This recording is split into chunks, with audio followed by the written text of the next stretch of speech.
It's Russia setting the stage to use chemical or biological weapons. That's certainly the interpretation that Western governments are now sharing with the media. The reason concern is heightened is that Russia has begun claiming that the West has been preparing biological weapons in a secret lab in Ukraine.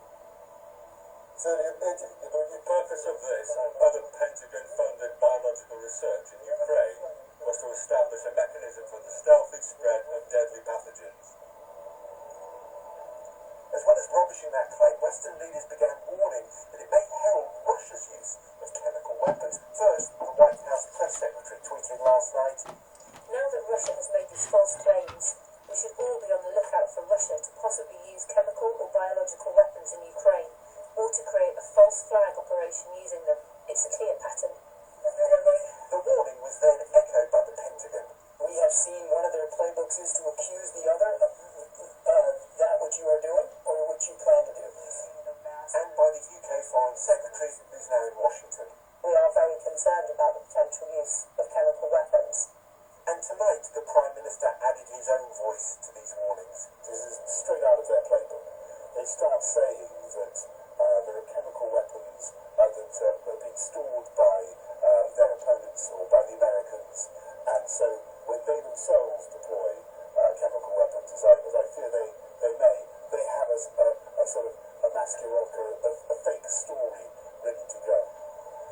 So why might Russia use chemical weapons in Ukraine? As the buildings fall and the rubble rises, the besieged population is moving underground, out of reach of conventional bombs and bullets. No amount of conventional hardware will have an impact. People can hide amongst the rubble. Ukrainian military can hide there, jump out their anti-tank weapons and kill the vulnerable tanks. But if you use chemical weapons, that's not stopped by concrete walls and stuff. It seeps underground and kills people underground. And I contest that. Hamish de Bretton-Gordon is one of the UK's foremost experts on chemical weapons.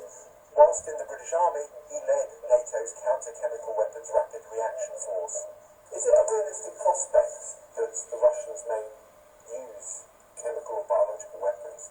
I think it is absolutely a realistic prospect, particularly with chemical.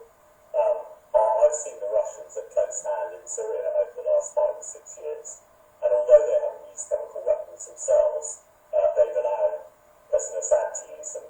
And I contest that chemical weapons have kept Assad in power. I saw the 4-year siege of Aleppo being fought out conventionally, and the Russians and the Syrians going nowhere. Just 13 days of chemical attack using chlorine barrel bombs broke that siege. The purpose of these warnings from Western leaders is to make Russia think again before using chemical weapons. But will the warnings work? The West threatened reprisals against the Syrian president Bashar al-Assad before he used chemical weapons in Syria in 2013. We need to make sure that Putin is aware that we will not accept the use of chemical and biological weapons. Because I think if we're there, the next stage is nuclear. So will Vladimir Putin be deterred? So far, nothing the West has said or done seems to have made much difference to